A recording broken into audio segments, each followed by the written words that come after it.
feel like some of you out there are going through a bit of a tough time right now. It's going to be different for everybody how that is showing up for you personally. It could also be because there's just a lot going on in the world and it does impact us, each and every one of us, especially if you are a very sensitive soul. You might be feeling a lot of the unrest that's going around in the world. But if it's not that, then there's definitely something in your life that has left you feeling pretty disappointed, okay? Because we're getting disappointment is not the end. There is hope even in the darkest of nights, okay?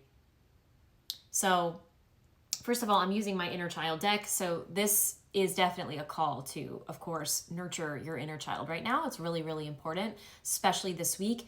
You might be feeling a little overwhelmed, okay? I don't want to say overwhelmed by the darkness, but just overwhelmed or disappointed, like the card says, or left in a place of feeling defeated or maybe depressed.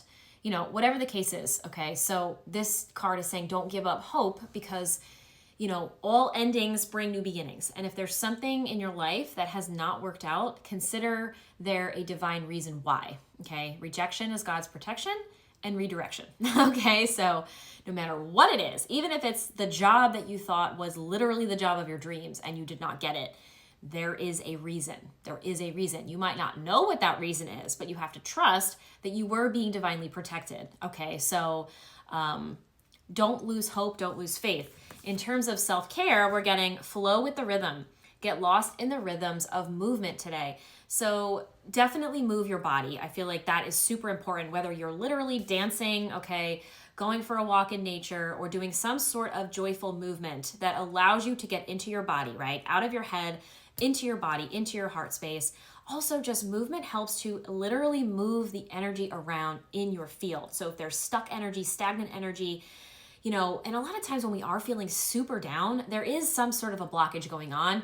It is really helpful to move your body and to get things circulating and moving, okay? And potentially helping like your chakras unblock, okay? So moving your body is going to be paramount this week specifically, all right? So let's get a few tarot cards. We have the numbers 10 and 14 here. So technically that would be a 1 or a 5. So there is change for a lot of you happening right now, okay? But again, all endings bring new beginnings. So even though, yes, it could be the end of a cycle or the ending of something in your life, there is something around the corner that you're probably going to be really, really happy about, even though you can't see it clearly right now. But that's okay. You just, you know, have to trust. That's really what this comes down to, is surrender and trust. What else do we have, Spirit? Ooh, Queen of Pentacles. Yeah, so the Queen of Pentacles is the queen of self-care, right? Self-care, self-love, self-worth. She finds joy in focusing on herself, obviously, but also on the projects and the things and the hobbies and the people that truly bring her joy. So again, I'm going to say it, whether that's moving your body or just following your joy, even in small ways, all right? It doesn't have to be going on a trip or doing something drastic. It could literally be coloring or, you know, I don't know, spending time outside in nature or doing some sort of a creative project that helps you connect with your inner child, okay? I feel like, again, that's sort of coming through here. But coming through, since you are coming through as the Queen of Pentacles, which is Earth energy, Taurus, Virgo, and Capricorn, I feel like you are somebody who you definitely have that inner desire to build and to create and to create a sense of stability and security in your life, okay? Like that's a priority for you. It's very, very important. You're not somebody who puts that on the back burner. Like that is at the forefront for you.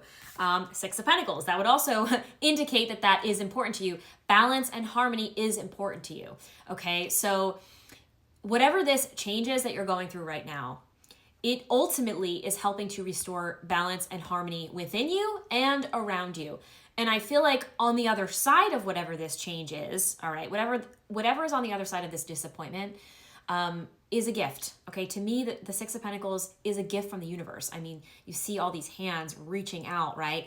And to me, you know, oftentimes if we're going through a tough time or you know, let's say you already have initiated a change, okay, but you're not quite on the other side of it yet. Before you initiate that change, usually you are in a state of feeling out of balance. You are in a state of feeling misaligned in some way, shape, or form, which oftentimes does throw off our energy. It does create blockages within our field. which can slow things down from coming into our life. So you might be having these dreams, these goals, these desires that you're trying to bring to fruition. But if you're going through a state of feeling down and out, there's going to be a dark cloud potentially around you, right? And the universe might not see you as clearly. It's not that you're not seen, but you're not seen as clearly because there's something sort of blocking you a little bit, right?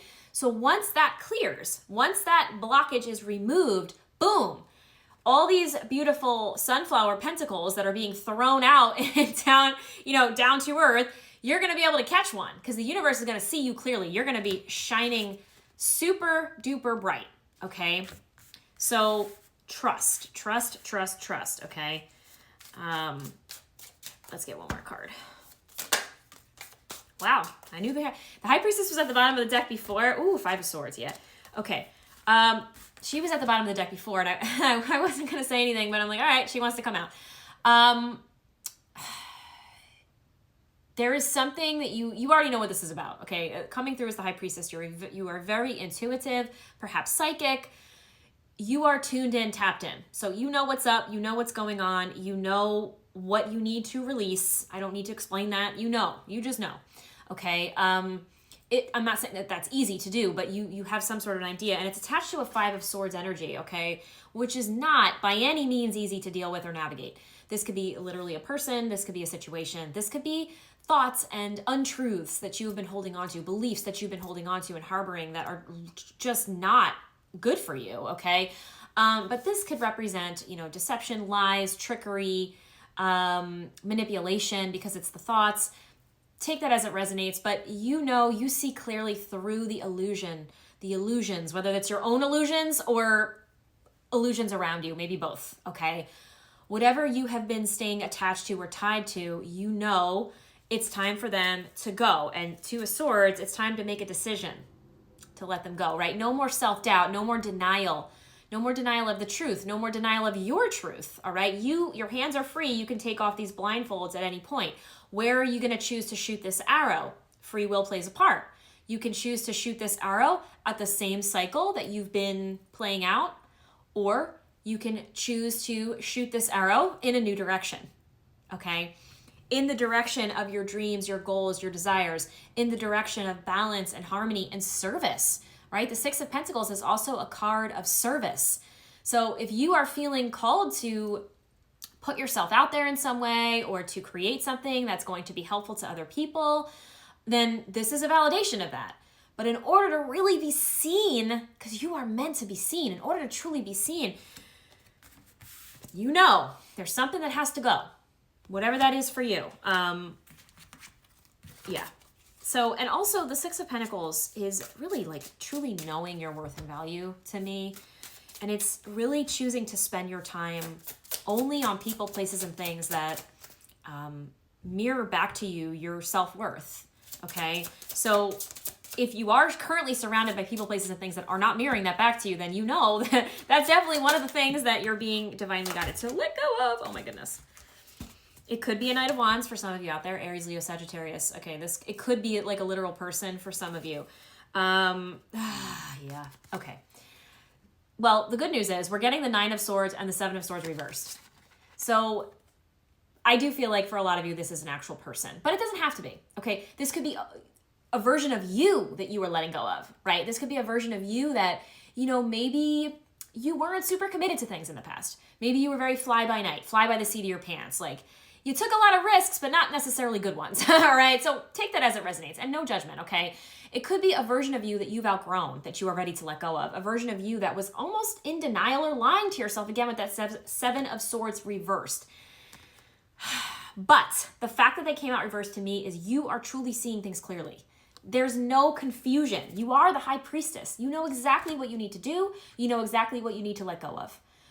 So whatever has been potentially hurting you, harming you, or keeping you in a space of disappointment, bird clock confirmation, all right? It's time to let it go. No more anxiety, no more worry, no more fear. That is not yours. It is no longer yours. Choose to see it for what it is. Let it go and allow your blessings and your peace and your freedom and your abundance and your manifestations to actually come to fruition. Dance your little heart out this week because that's going to help you let go.